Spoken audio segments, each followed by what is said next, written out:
This lesson is about timers, and you have more than one to choose from. It just depends on what you need to do. The simplest form of a timer is just to pause the program by calling wait. Every object has a wait method and can be paused at any time, but there are a couple of things you need to be aware of. First, you need to synchronize the object before you call the wait method of it. Also, you must include code to catch the interrupted exception. Another consideration is the fact that any wait call can be interrupted by another thread or even by the system. So if the wait time is crucial, you will need to insert code to handle an early exit from the wait. This example just pauses for 10 seconds, printing statements before and after the pause.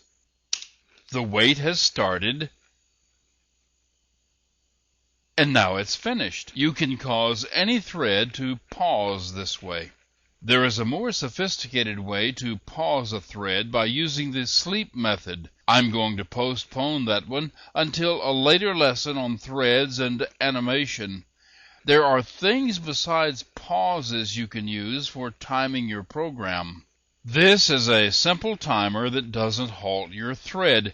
You can use it to schedule the start of another thread after a specified delay. This example uses a timer object and a task to be run. The task is scheduled to be run after a specific period of time. In this case, 5,000 milliseconds or 5 seconds. The task to be run is in the form of an object that extends the timer task class. The task is run by the timer calling the run method. In this example, the task simply prints one line and then ceases execution of everything. Now this task is scheduled to run only once, but the program would keep running because the timer will wait in case you want to schedule anything else. Here's how it runs. You can see that the timer was set and the main thread continued execution. After a few seconds, the timer executes the task, which shuts down the application. It's possible to use this same timer to schedule a task to reoccur at regular intervals. This example is very much like the last one. The scheduling is a little different. The second argument is an initial delay, the duration of the delay before the first running of the task. The third argument is the amount of time to delay before subsequent runs. This example starts with a 10-second delay, then it will run the task once every 2 seconds after that. The task has a counter value. Each time the task is run, the counter is incremented and displayed. This continues until the counter is greater than 5, then the program stops. Here's how it runs. You can see that once again the timer was set and the initial thread continued to execute. Then, after a 10-second delay, the task executes once every 2 seconds until the timer reaches 5. The swing timer takes a different approach.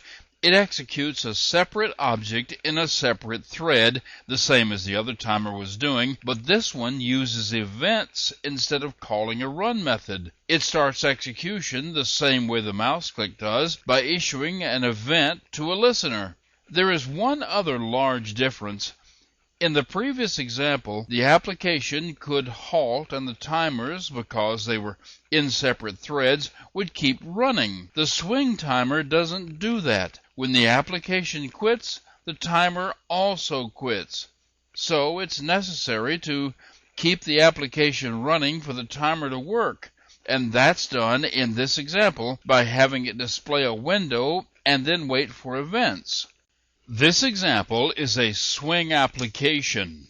It extends JFrame, so this class is a main window, and it implements Action Listener, so it can respond to buttons, and in this case, to the swing timer. A timer is constructed to pulse at 1-second intervals and to report the timer pulses to the action listener. The call to the start method is necessary to start the timer running. There are other method calls that could be made before the start call. For example, a command string could be set for the action performed method, and other action listeners could be added to the list of those to be notified. But this is a simple example. The action performed method is called with each expiration of the timer. For the timer, the command string is null because we didn't set one. A recurring timer like this could trigger checks for new data and update the display, or even perform animation. This example just prints out a line of text. Here's how it runs. The window opens and the timer starts running. It will continue to run until the window is closed. In the next lesson, we'll take a look at the assistive technologies.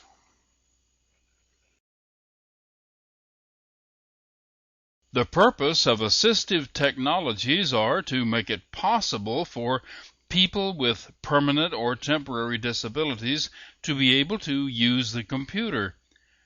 These same technologies also help people who are using a computer in a non-office environment. This is done using voice interfaces, screen readers, alternative input devices, and so on. The java6 accessibility package contains interfaces and classes that can be used to provide assistive technology access to components, buttons, menus, and so on.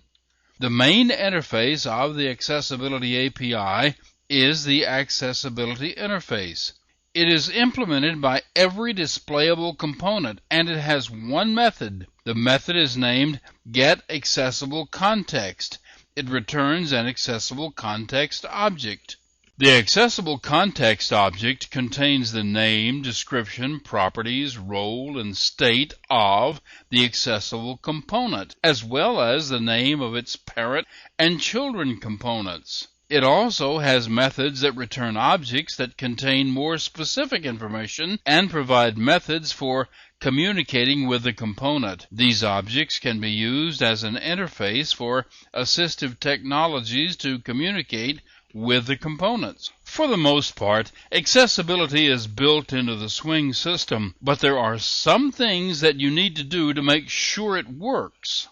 Much of the accessibility depends on text, so make sure you have text in your components. Things like graphics-only buttons need to have text assigned to them also. Add text for tooltips to all visible components. If for some reason you don't want to add a tooltip, you can add accessibility text by setting the description through the accessibility context. Make sure you can run your application by using only the keyboard. Everything that's mouse clickable should also have a key alternative. And if you have some components like buttons that form a logical group, then put them in a container and provide text to that container to describe the group. Whenever you have a label that describes another component, use the setLabelFor method to associate the label with the component that the label describes. If you create a custom component, make sure it supports accessibility. If your custom component extends a swing component, you will need to override the existing accessibility information. If you subclass a container and that subclass doesn't provide accessibility, everything inside the container is also inaccessible. You may have missed something, so you need to test your application for accessibility, and you can. This is the accessibility home page. You will find instructions here for getting the accessibility's utilities to test your application. You can follow the instructions to set up the Java virtual machine to run the accessibility utilities automatically. In the next lesson, we'll look into keyboard focus and binding.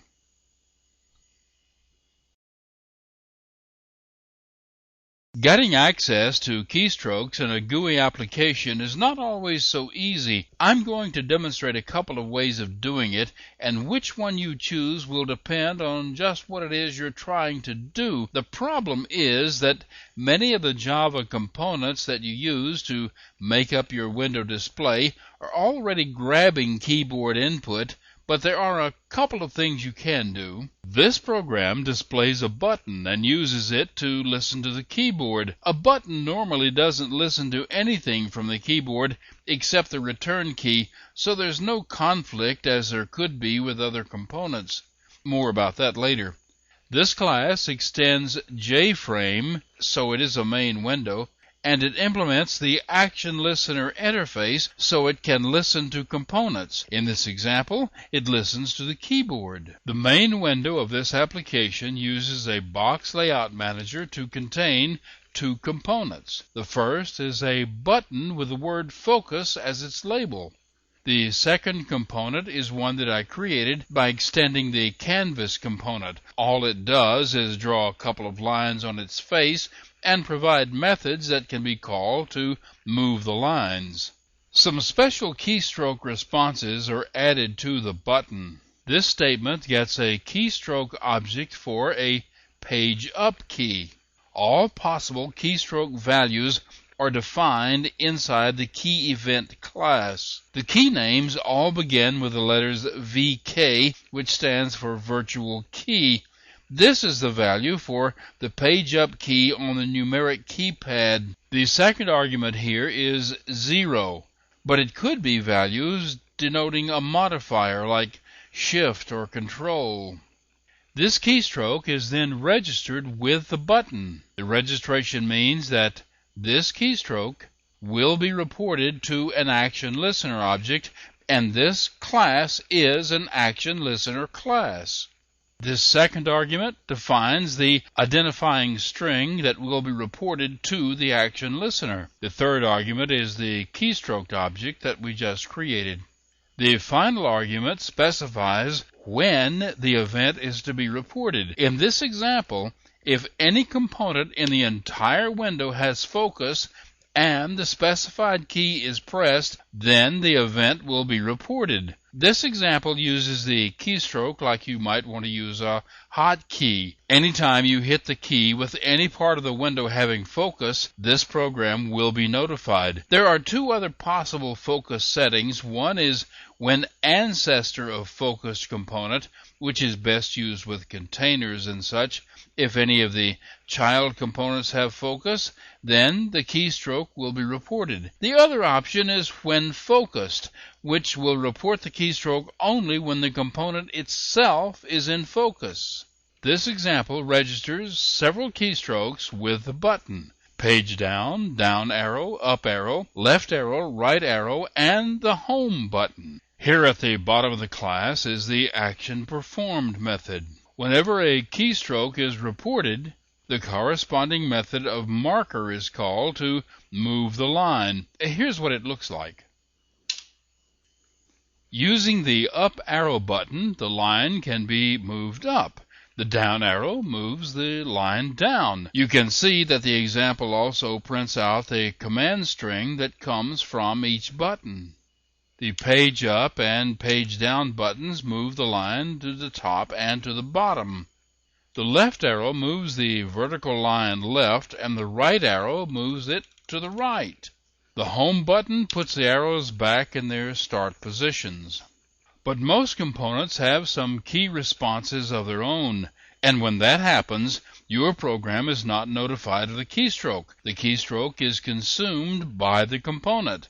But there is a way that you can share keystrokes. You can have your program notified as well as letting the component have the keystroke. To show you how this works, I have a demo program that shares keystrokes with a text field component. The setup needed to do this is a bit different. The class needs to implement the key event dispatcher so it can receive key events and then pass them on to the originally intended recipient. Also, it needs to communicate with the keyboard focus manager to insert itself in the path of events. A call to a static method returns the current keyboard focus manager. Every application has one. And this object, which is a key event dispatcher, is added to the list of those notified of each keystroke. And that's all you need to do to get the keystrokes. All that's left is to write the code that responds to them. This window contains a text field and a marker. The marker is the same as it was in the previous example. This method, dispatch key event, is required by the key event dispatcher. Every keystroke will cause this method to be called with a key event object containing the key information. It's just a matter of pulling out the key code and responding to any one of them you'd like. Now this callback method is a bit different than most of them because this one returns a Boolean true or false. You return the Boolean value to indicate whether this method consumes the keystroke or just uses the keystroke and wants to pass it on normally. In this example, the keystrokes are not consumed, so they will be passed on to the next guy in the list. This method calls the marker methods to change the positions of the lines. Here's what it looks like when it runs. You can see the window with the text field at its top and the crossed lines of the marker in the middle. When normal keystrokes are entered, they appear in the text field. Now each of these keys caused a call to the callback method, but nothing was done with the key event. Now look at what happens when I press the left arrow key a few times. The cursor in the text field moves to the left, and the vertical line of the marker moves to the left. Both components respond to the keystrokes. In the same way, the right arrow key moves the cursor and the line to the right. The down arrow key moves the marker line, but doesn't do anything to the text field because that particular key is ignored by the text field. The home key moves the text cursor to the left and puts the marker with the lines back in the center. In the next lesson, I will show you how to format and print text from a JText component.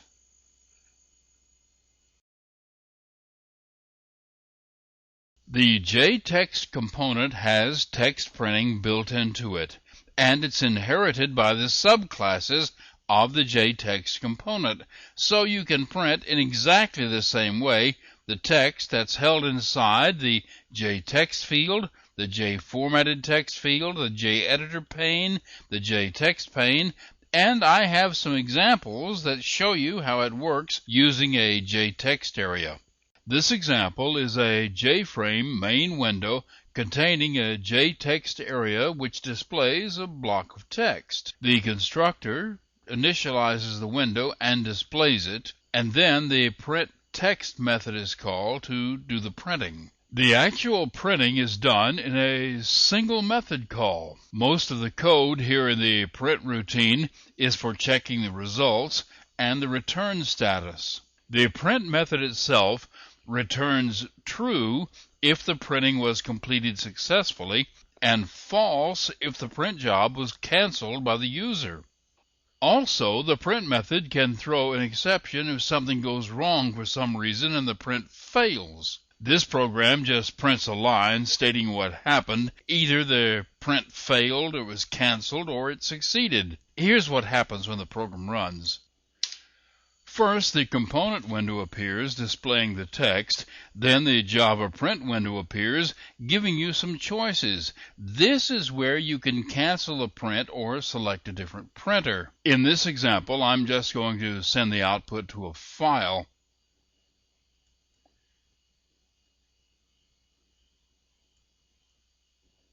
You can see where the program printed the message that the print completed. The output created the disk file. The output could have been formatted for a special printer, and if so, the file might not be viewable. But for this demo, I used a generic text printer as the output formatter, so the file is in plain text format. You can see that it's spaced out and down as if it were on a sheet of paper. You can even do more to format the page if you wish. Let me show you how. This program is almost identical to the one before, except a heading has been added for the output. A message format object is created using a string as its argument. Any string can be used for a header this way, but this string was constructed using the static format method of the message format class. It works something like the printf function in C. You specify this string as the first argument. Inside the string, you can specify parameters and argument values for them. The parameters are identified by position, with the first one being position 0. In this example, it is a date object. Then, on the print method, you can specify a header and a footer. Now, in this example, there is much less than a page, so the footer message format object was just set to null. This program looks exactly like the last one when it runs. The only difference is in the format of the output. The output is the same as before, except now a header has been added. You can use even more arguments on the call to print, and the formatting of the header and footer can get much more complex than I showed you here. In the next lesson, I have some other techniques for printing, including graphics.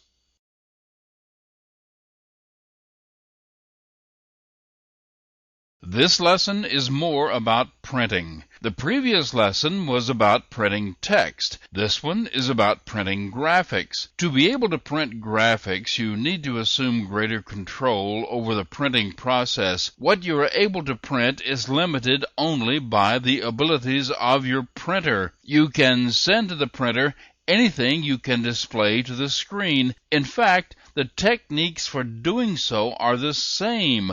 But there are some things to consider because it is a printer, not a display.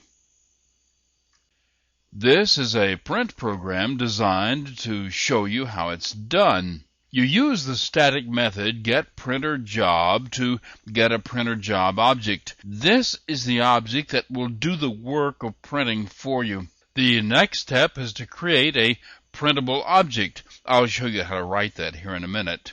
You feed the printable object to the print job by calling setPrintable. Then the call to the print dialog method pops up the dialog that allows the user to select the printer and to set other configuration information, such as which pages to print and so on. The user can even cancel the print job, and if so, the Boolean return value is false. If the user chooses the print button, the return value is true. The actual output is produced by the print method. If the method returns, the print succeeded. If not, the print job failed. Here is the printable class. It is an object of this class that is fed to the printer job. It is a printable class because it implements the printable interface. This interface requires the presence of one method, the print method. This method formats and outputs the print.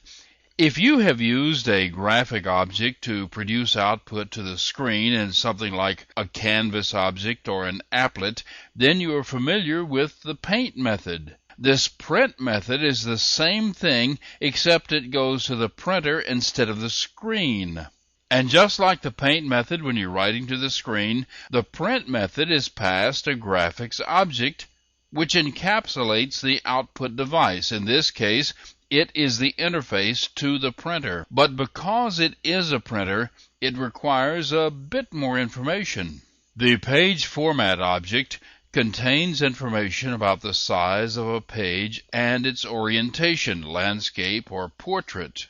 And pages have margins that screens don't have, and with the printer it's possible for the home position to be somewhere besides the upper left-hand corner. Probably the most important information is the page size.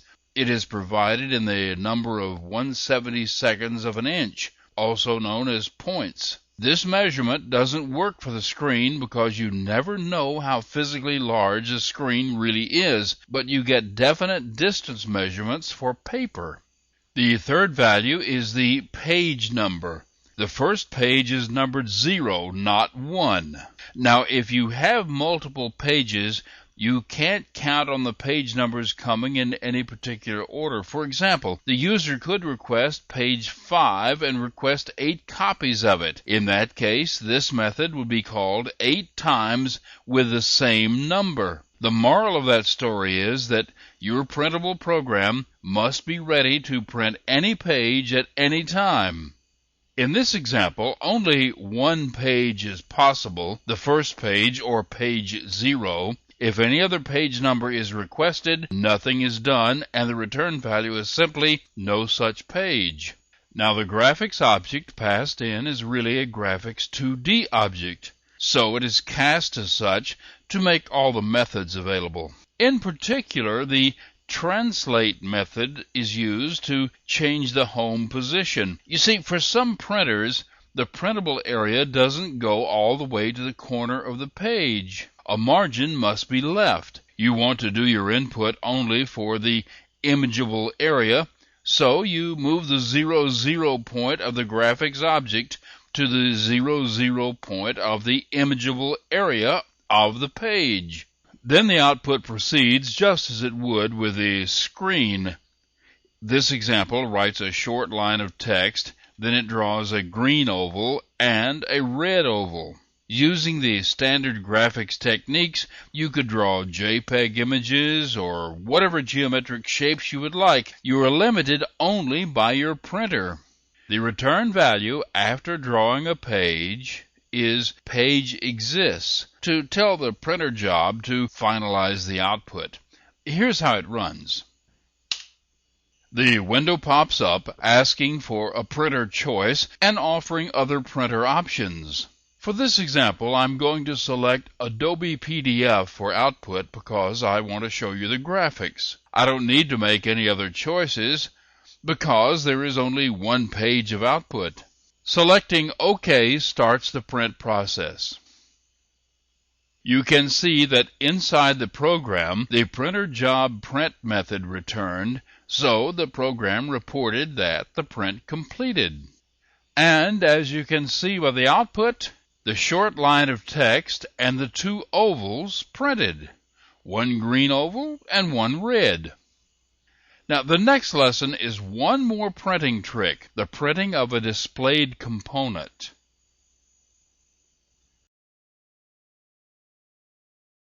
This lesson explains how to print a picture of the displayed components in Windows. The technique is similar to the graphics printing procedure of the previous lesson. This lesson displays a main window, and the window holds a print button that will send a copy of the window to the printer. It implements the Action Listener interface so it can listen to the print button. This is the code that constructs the window. Here you see the definition of the print button. The only other component is the marker borrowed from the previous examples on using the keyboard. It's just here to show you how to print it. Here are the methods involved in printing. Clicking the print button causes a call to print GUI with the component to be printed. This example is a J-frame and it's a component we're going to print. You could specify any window or any component inside a window, and it would print the one you specified. To print a component, you first get a printer job object. Then you create a printable object. In this case, it's a component printer object, and I'll show you how that's written here in just a minute. Then you feed the printable object to the printer job by calling setPrintable. The code that does the actual printing is exactly like it was in the previous lesson. The printer dialog is popped up for the user to choose the printer and to either OK or cancel the print job. Then, if the print job was not canceled, the print method is called to do the printing. This is the printable that prints a component. It implements the printable interface, which requires the presence of the print method. The constructor of this object requires a component. This is the component to be printed. The parameters to the print method are exactly the same as they were in the previous lesson. In this case, since the entire job is one rectangular area, there can't be any page number other than 0. But it's better to be safe than sorry, so I always check. Once again, the origin of the graphics object is translated to the origin of the page. Then the printing is done. The components all have a print all method that outputs the image to a graphics object. The print all method prints all the child components, if any.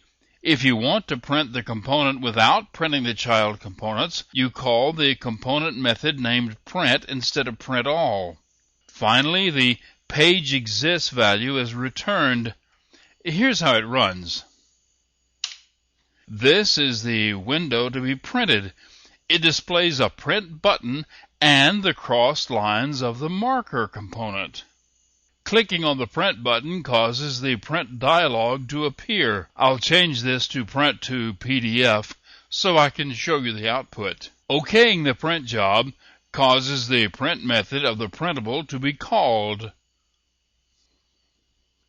And here in the output, you see a copy of the component and its contents as it would appear printed on the paper.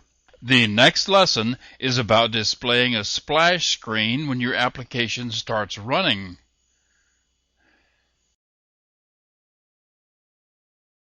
A splash screen or a splash image is the graphic image displayed at the start of an application. Its primary purpose is to let the user know that something is happening. If an application takes a long time to load, it's best not to give the negative impression that nothing is going on. Sometimes text on the splash screen explains what's going on, and sometimes it's just advertising. I'm going to show you two ways of doing it. This is a canvas object that uses its window with a paint method to fill the screen with an image. This is a splash screen that I built for a client. The program uses a canvas to display a number of graphic images. I've removed all the code except the splash image, which also served as the default window when no other images were being displayed. The splash image is scaled to fill the entire canvas, whatever size it is. To do the scaling, we get the ratio between the size of the canvas and the size of the image to be displayed. The scale value is then taken to be the larger of these two ratios because scaling by this amount will cause the image to fill the entire canvas on all sides. An affine transform object is constructed. An affine transform is capable of mapping pixels from one XY coordinate system to another. The transform is then set to scale the image in both the X and Y directions by the amount determined earlier. This transform is set into the graphics object so it will scale everything displayed. The image is then drawn in the upper left-hand corner of the canvas, thus filling the entire window. All the other code has been removed for this demo. This is the main window of the program displaying the splash image. This is the name of the file, of the image file. It can be a JPEG, a PNG, or a GIF file. Java doesn't look at the name to determine the file type. It looks inside the file, so you can name the file whatever you like. The program displays this image at all times. It has some pop-ups that come up in front of it, but this is the main window. The first job is to get a RAM-resident copy of the splash image. That's done in the normal way by using a media tracker to wait for it to be loaded. The image is then used in the construction of the canvas object. The canvas is then added to the window as its only component. A call is made to set extended state, which expands the window to fill the screen in both the X and Y directions. Because of the change in size, it is then necessary to call repaint to cause the paint method to rescale the image to the window. Then the window is made visible. Here's how it runs.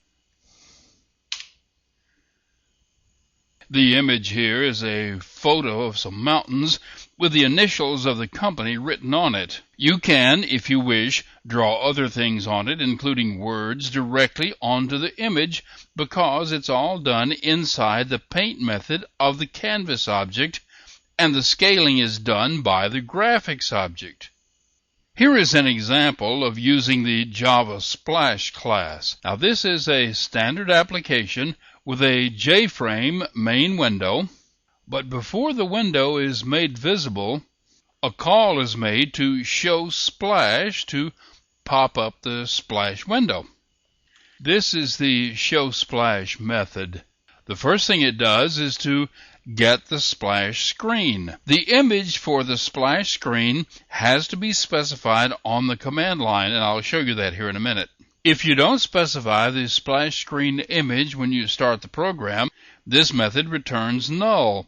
It's not really any kind of error because the program could run just fine without it, but for this demo, I make the program complain. You can get the graphics object of the splash screen so you can draw right on top of it. Now the graphics screen can be a JPEG, a PNG, or a GIF.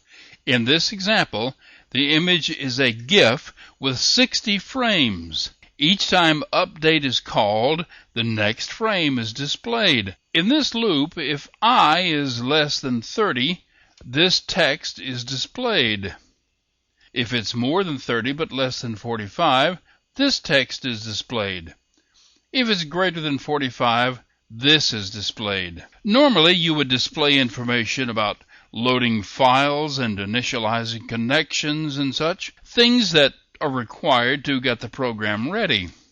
This sleep is here to time the animation. When it's all done, the program is ready to run, and you can close the splash screen. Now, this call to close is not strictly necessary because the splash screen will close anyway when you display the main window. I need to show you something unique about writing text to the window. You see, you don't really write on the image. There is a transparent pane in front of the image, and you write your text to that. Now, when you call this method, you may have written text to the previous frame, so it's necessary to clear it first. This call to set composite will cause anything you write to the window to actually clear that part of the window. So this call to fill rect actually clears a rectangle. This seems to be an odd way to go about it, but I'm sure there's a reason for it. Then it's set to paint mode, so things will show up when you paint them. The color is set to black, and text is painted to the window. Here's how you run it. You use the splash option on the command line to specify the name of the splash file. But this is one demo that I can't show you because the recording software that I'm using does not record the splash screen. However, this demo program is supplied along with this course, and if you want to, you can take it and run it and see how the splash screen works. When the splash screen has finished its display, the main window of the application appears. In the next lesson, I'm going to show you how to get access to the system tray.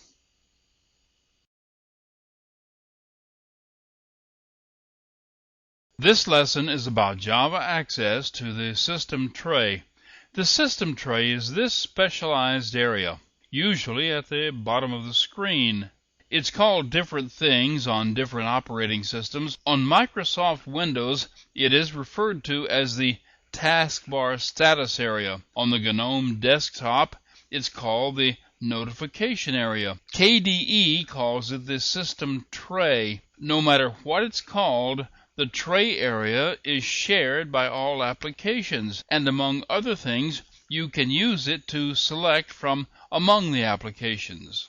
This is a simple program that will insert an icon into the system tray, and then have that icon respond to the mouse. The constructor of the superclass is called with the name of the program, and this is the text that will appear in the title bar of the running program and in the system tray. The tray icon is defined and set in place as part of the startup sequence of the program. The first thing to do is to check whether the system tray exists. If it doesn't, and you try to access it, you'll be rewarded with exceptions and null pointers. However, if it does exist, there is a system tray object that you can get by calling the static method getSystemTray. It's through this object that you have access to the system tray. You need to get an image to be displayed as the icon, and any image will do. It can be a JPEG, PNG, or GIF. You can optionally include a pop-up menu, and to do so, you construct a normal pop-up menu. A tray icon object is constructed to be inserted into the tray. The first argument is the image to be displayed as the icon. The second is the text of the tooltip that will pop up when you pass the mouse over the icon. The tooltip is optional. You can leave it off. The third is also optional. It's the pop-up menu that will pop up whenever the right mouse button is clicked on the icon. This call to set image auto size will cause the icon image to be resized to fit the tray. Now this isn't necessary, but if the image is too big, it'll be trimmed to fit. It's best to scale it. The last step is to add the icon to the tray. It will stay there as long as your program is running. Then the main window is set to its location and made visible. Here is the method that builds the menu. It's a standard AWT pop-up menu. This is a simple one, but you can include checkboxes, submenus, anything else that you can put into a menu. Now this program responds to 3 of the menu buttons. The exit button halts execution. The hide and show menu selections cause the main window to appear and disappear. Here's how it runs. The main window of the application appears, and you can see the name of the program in the title bar at the top of the window, and again near the center of the system tray at the bottom. Over on the right of the tray is a set of icons. The light bulb icon of this demo program is one of them. You can see that the image is scaled to fit this size, and when you place your mouse over the icon, the tooltip appears. Pressing the right mouse button causes the menu to appear. Choosing the hide option causes the window of the application to vanish. Notice also that the button in the center of the tray is also gone, but the icon is still there. The program is still running. Going back to the menu and selecting Show causes Set Visible to be called, and the main window reappears. The only other button with action defined for it on this menu is the Exit button, which completely shuts down the application, so not only the window is closed, but the icon also disappears.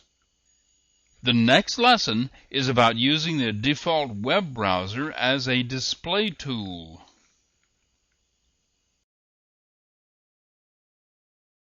This lesson is about Java, starting the web browser, and sending email. Now, much of what I've shown you in previous lessons can actually be done with earlier versions of Java, but the examples in this lesson only work for Java 6. The examples are simple enough, but before I get to them, I need to clear up some terminology. You are familiar with the term URL, which is the Universal Resource Locator. In most cases, the resource is simply a file, but that's not always the case, so the word resource is used. There are 2 kinds of URLs. One is the URI, the Universal Resource Identifier. This is the URL type that we're most familiar with. It not only identifies the resource, but also specifies where to find it. This is the name and location of an HTML file that lists all the VTC tutorials on programming. The URI not only tells what kind of file it is, but exactly where it's located. You'll find the term URI used in place of URL in technical documentation because it has a more specific meaning, but the term URL is still in common use on the World Wide Web. The other type of URL is the URN, the Universal Resource Name. It names the resource but doesn't specify where it's located. The ISBN number of a book is an example. It uniquely identifies the book, but doesn't specify where the book is. You don't see the URN very much. This is an example of starting the web browser from within a Java program. It's a normal application with a collection of push buttons, one for each of several web pages. This is the action performed method, the one that is called when you select a button. The first thing that happens is the call to "Is desktop supported?" to find out whether there is a file with a list of default programs, one of which is the default web browser. Some systems have such a list and some don't. If this one does, a desktop object is available, which you get by calling the static method getDesktop. The next step is to get the action command and determine which URI to use. The only thing left to do is start the browser. To do that, the URI string is used to build a new URI object, and the URI object is used to call the browse method. There are a couple of things that can go wrong and throw exceptions. The URI string could be badly formed, causing a syntax exception, or the browser may not run, causing an I/O exception. Here's how it works. The window presents a choice of websites. You can start a browser for any one of them. Clicking the button causes the web browser to begin. And then the web browser goes to the chosen site. The browser comes up on top, but behind the program is still running. Your email client can be started almost the same way. This program is very much like the last one. The only real differences are the URIs in the action performed method. Instead of a web page, each one is an email address in the mail to URI format. Then, instead of calling browse, a call is made to the mail method of the desktop. Here's how this one runs. Each one of these buttons will start the composition window of your email program with the address already in the outgoing slot. Just like with the web browser earlier, the program is still running, so if you write and send a message, the application window will simply reappear. The next lesson is about Unicode and UTF.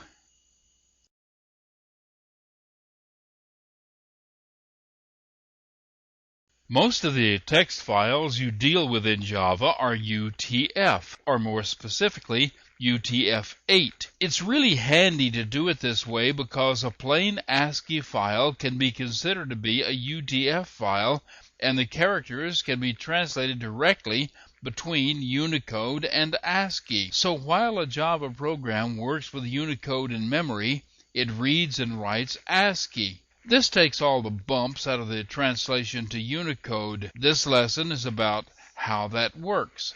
Let's start by defining the three types. A Unicode character is 16 bits wide. It represents all the characters of most of the written languages on Earth. Each character has its own unique numeric representation. It has characters for uppercase, lowercase, title case. It has characters for languages that read right to left as well as left to right. All of these alphabets are directly available to you in Java because the Java character type is a 16-bit unsigned value, Unicode. In fact, it is the only unsigned type in Java. But the thing that's most important to us is that the first 128 characters of Unicode are the same as the first 128 characters of ASCII. ASCII is the character set used by almost all computers today. Its character set is used by C, C++, and almost any other language you may have dealt with. It's a 7-bit character set stored in 8-bit bytes. This means that the most significant bit of an ASCII byte is always 0, and it's this 0 bit that is the key to UTF encoding. UTF-8 is where ASCII and Unicode meet. A UTF file is an ASCII file that may have some longer characters encoded into it. If the first bit of a byte is 0, the other 7 bits are the ASCII character. They are also the 7 low-order bits of a Unicode character. The first byte of such a Unicode character is made up of all zeros. On the other hand, if the first bit of a byte is 1 instead of 0, the bits that follow are a Unicode character. The encoding can take the next 2, 3, or even 6 bytes. Let me show you. The UTF encoding scheme is based on that first bit of each byte being used as a flag for what follows. A normal ASCII byte always has a 0 as its first bit. The remaining 7 bits are mapped into a 16-bit Unicode character this way. It's just a straight mapping. If the first bit of a UTF byte is 1, then it's an encoded byte. The number of 1 bits at the beginning of the byte determine the number of bytes used to encode the value. The presence of 2 1 bits like this followed by a 0 indicates that 2 bytes are used to encode the value. The value is represented by the X's. The X's are concatenated into a 16-bit value like this. If there are 3 1 bits, the encoding is done in 3 bytes. By the way, notice that all the encoded bytes begin with a 1 bit. These 3 bytes are translated into a full 16-bit value this way. So any 16-bit value can be encoded in no more than 3 bytes. Now it's rare, but there are Unicode characters that are longer than 2 16-bit values. These longer characters can take up to 6 bytes for the encoding. The first byte begins with 6 1 bits, signifying 6 bytes total. This concatenates into a 31-bit pattern. 2 16-bit values. But anything of this size is rare. If you're going to be working with characters with Unicode encodings over 16 bits, you'll need a lot more information than I can give you here. Anyway, that's the binary encoding. If you want to be able to use your text editor to insert Unicode characters, you can do that too. The Java UTF reader accepts ASCII encodings that it translates into 16-bit Unicode characters. You can use the \escape followed by the letter U followed by the hexadecimal 16-bit value of the Unicode character. This is the tab character. You can use a Unicode escape sequence for any character anywhere in your text. Java translates them when they read them, so it acts just like any single character in your file. Another way to write this is by using the letter T like this, but only a few of the characters have this special designation. Most require a hexadecimal form. For example, this is the Unicode character sigma from the Greek alphabet. And this is that upside-down question mark that's used in Spanish, and this is the ñ, the letter N with that squiggly hat. In the next lesson, we're going to take a look at the internationalization of Java.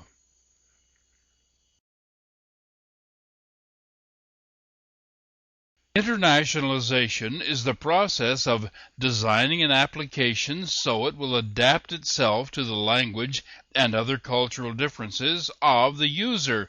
The various language translations are things that you'll need to provide, but with the Java internationalization, your application will be able to switch among them without any programming modification. Now, this switching will include currency formatting, which includes a change in the currency symbol, time and date formatting changes from one culture to another. Most of the world uses the Gregorian calendar, but there are differences in the way it's written.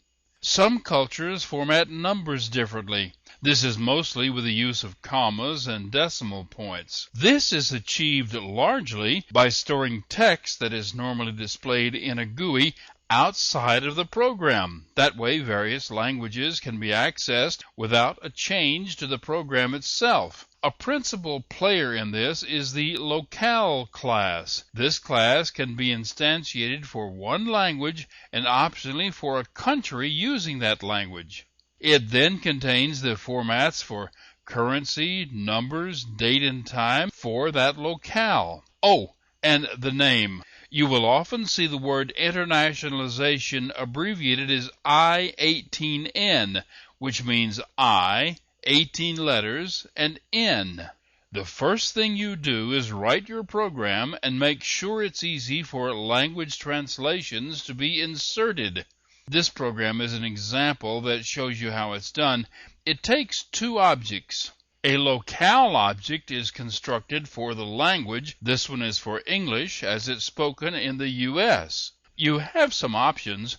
Most locales are specified by the language and country as shown here, but you can define a locale with just the language, or you can specify three strings, the language, the country, and a variant.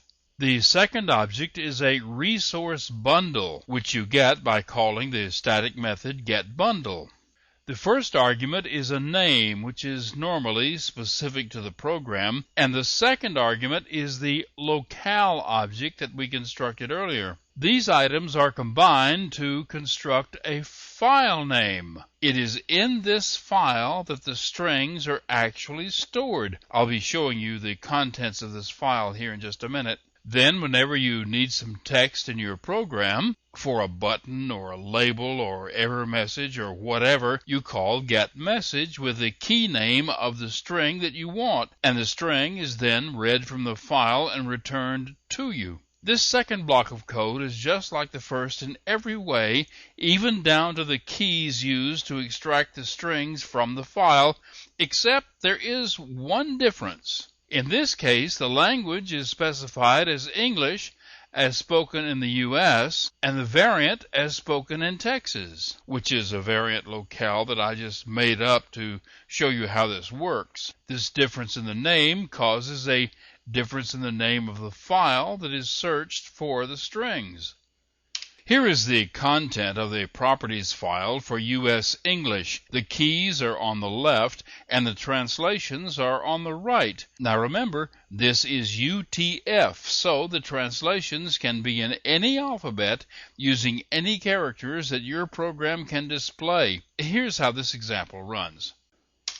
Now the code in the program that displays the first three lines is identical to the code that displays the last three. The only difference in the code is that different languages are specified, causing access of different property files. But translation of text is not all that is done by locales. This program is an example of formatting numeric data. This program formats the same set of values for English, French, and German. This is the method that does all the formatting. The locale is passed into the method as an argument, and the location is printed. Then a number format object is retrieved. Now you can get different kinds of number format objects. This method returns one that can be used on integers and floating point numbers.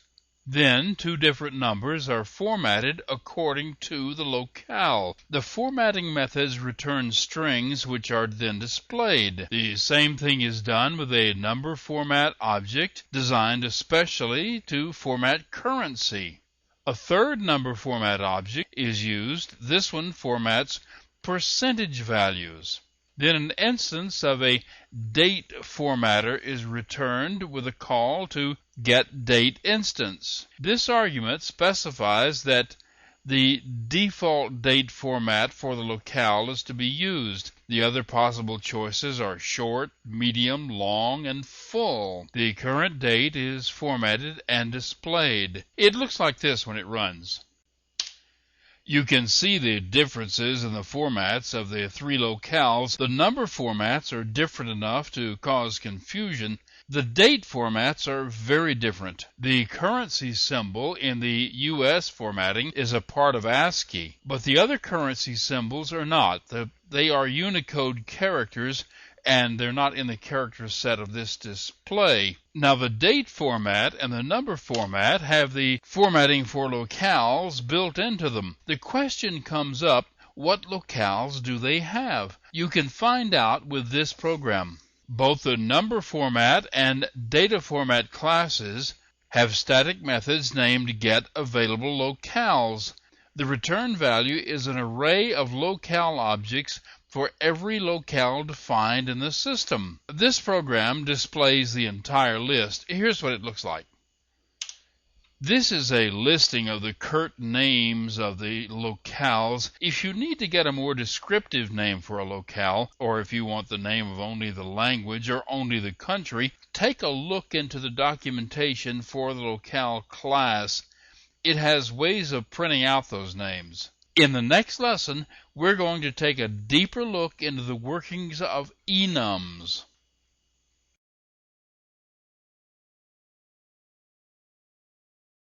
This lesson is about enumerated types.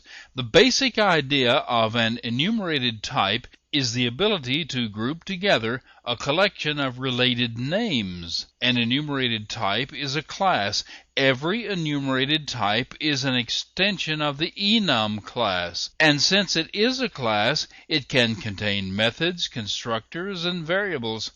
But you don't define an enumerated type the same way you define a regular class. You use the enum keyword. This keyword is part of the Java language, and using it will define an enumerated type the way a class keyword is used to define a class. In fact, an enum is a class in almost every way, but it has some peculiar differences. Let me show you. In this example, an enum is declared as a separate standalone entity, like a class. The enumerated type could just as well have been declared inside the class, the same way you would declare a nested class.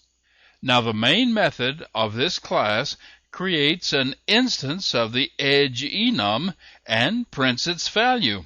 Here's what happens.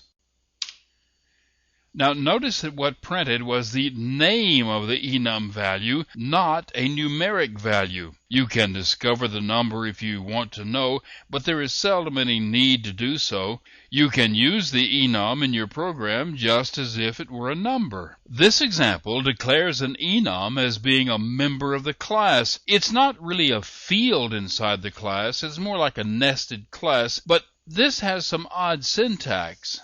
This is the creation of an enum object, one with a constant name left as its value. Now, down inside, the name left is actually an int value. The names are assigned values according to the order in which they are defined in the enum definition, and you can get that value by calling the ordinal method of the enum class. In this example, the ordinal value is assigned to an int, and the value of the int is then displayed.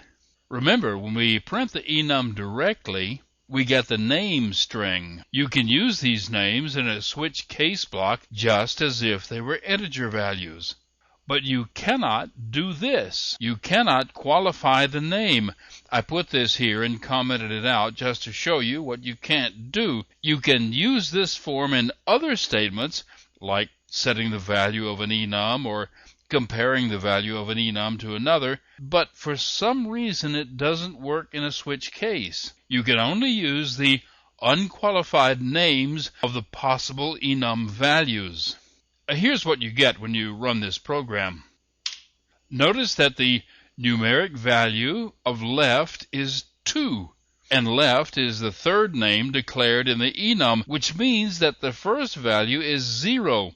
And you can assign other values to the names if you wish. Since an enum is a class, it can contain variables, constructors, and methods. This enum is declared as public, so it must be declared inside a file named day.java, just like a class would. Like most enums, This one begins with a list of names that it can assume as its value. Notice that each name has a couple of constants following it in parentheses. These are actually arguments that are passed to the constructor when an enum object is created. Each name has its own set of values. Here is the constructor. The first argument is an integer, the number of hours worked in the day, and the second argument is a Boolean value that specifies whether this is a weekday. And just like with a class, these values can be stored in local variables. And also, just like a class, these values can be returned by methods. This enum has a main method, so it can be executed as if it were a program. All this one does is create a couple of instances of itself and then call showDay to display the contents. The show method first calls a method and determines whether this is a weekday. Then it displays its name and the number of hours. And you run it the same way you would run any class that has a main method. So in the grand scheme, there's really nothing new here. An enumerated type is really a class with the constructor arguments built into it. And it doesn't use the keyword new in the instantiation of objects. In the next lesson, we're going to visit the Gregorian calendar and do some clock and calendar arithmetic.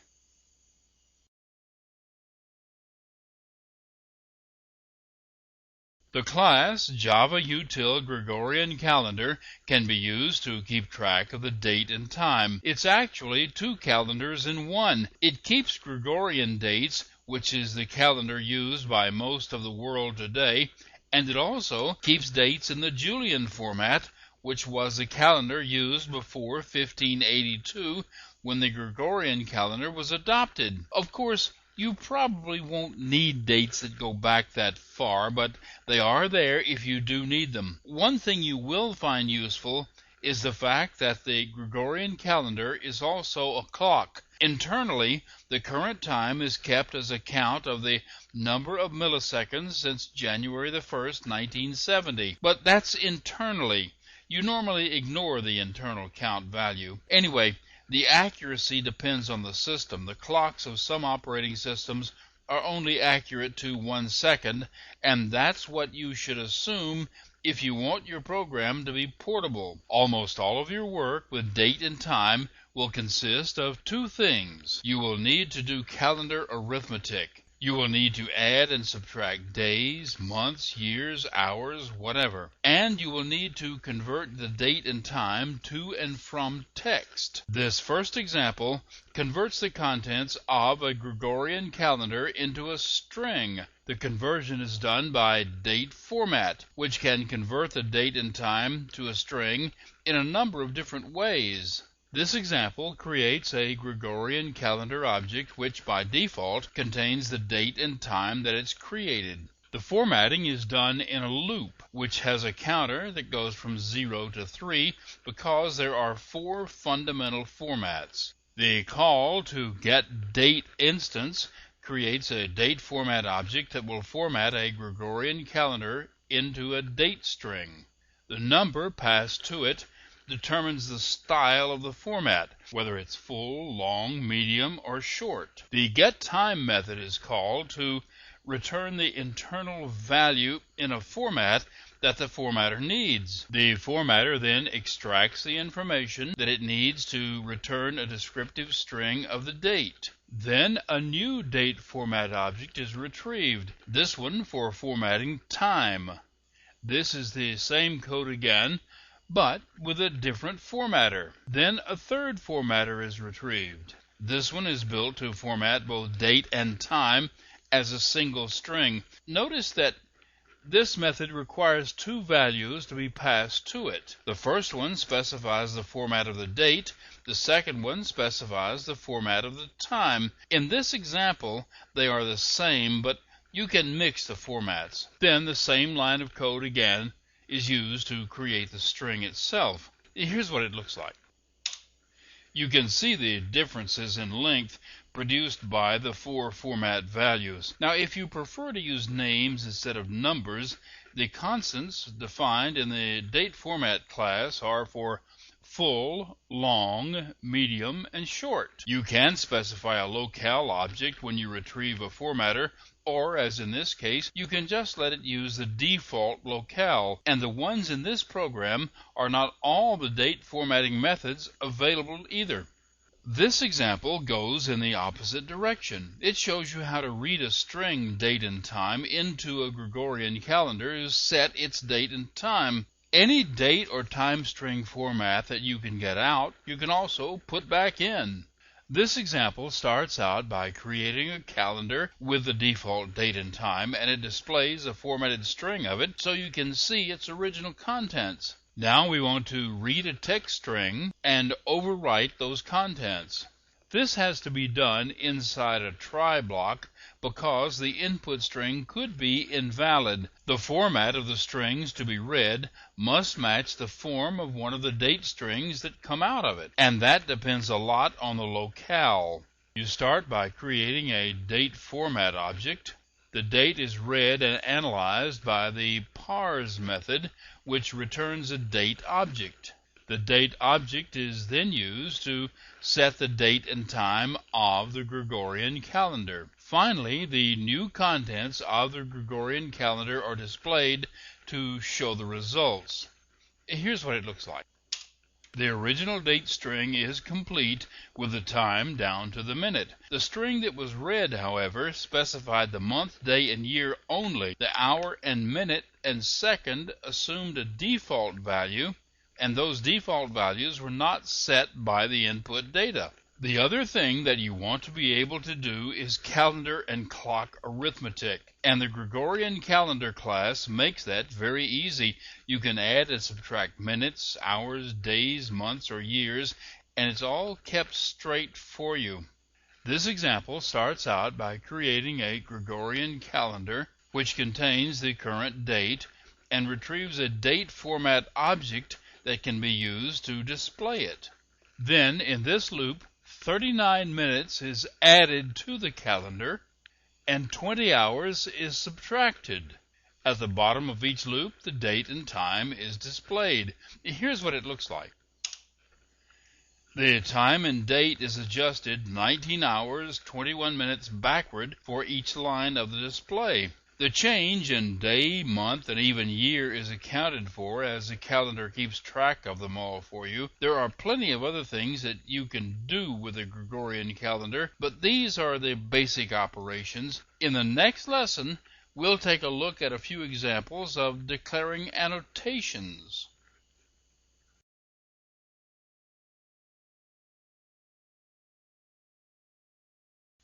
This lesson contains a few examples of using annotations.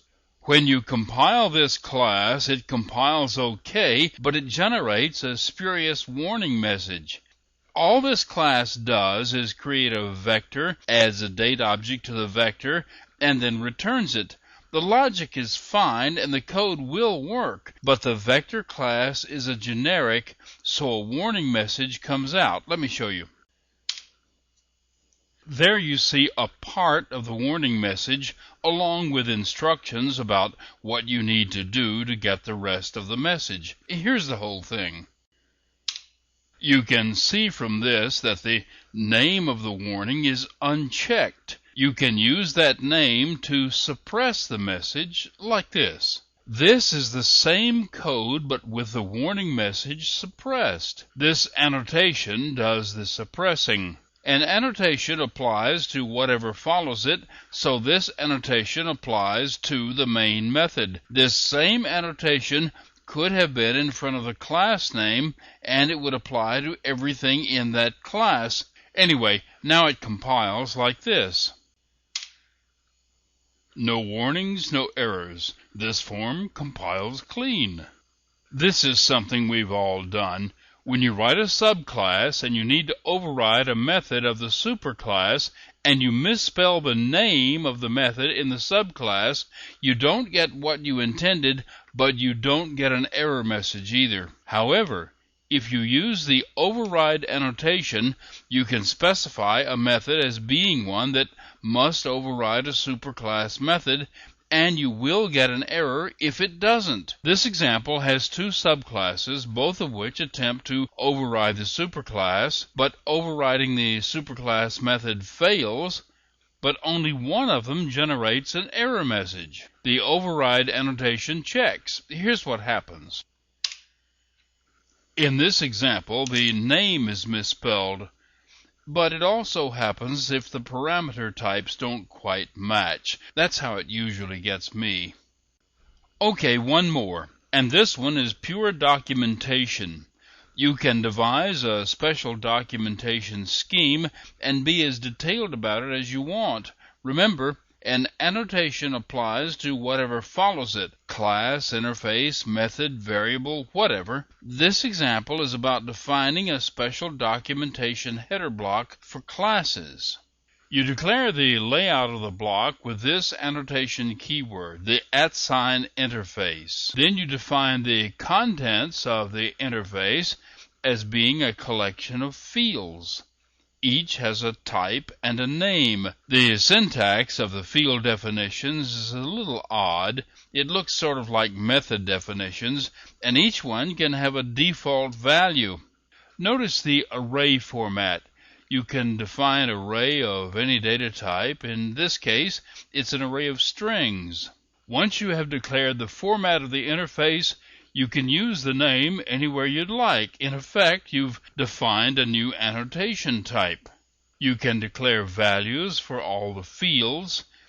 Any fields that you leave out will assume their default values. This annotation is applied to a class because it's placed right in front of the class. Also, this annotation is defined as documented because it has the documented annotation in front of it. To be able to use the documented annotation, you have to include this import statement. If an annotation is documented, it means that the information will be included by JavaDoc. Here, let me show you. This is the JavaDoc page for the class. There's not much to it really, but you can see that the contents of the annotation are included in the class description. With the next lesson, we are going to start taking a look at concurrency and what it takes to run multiple Java threads.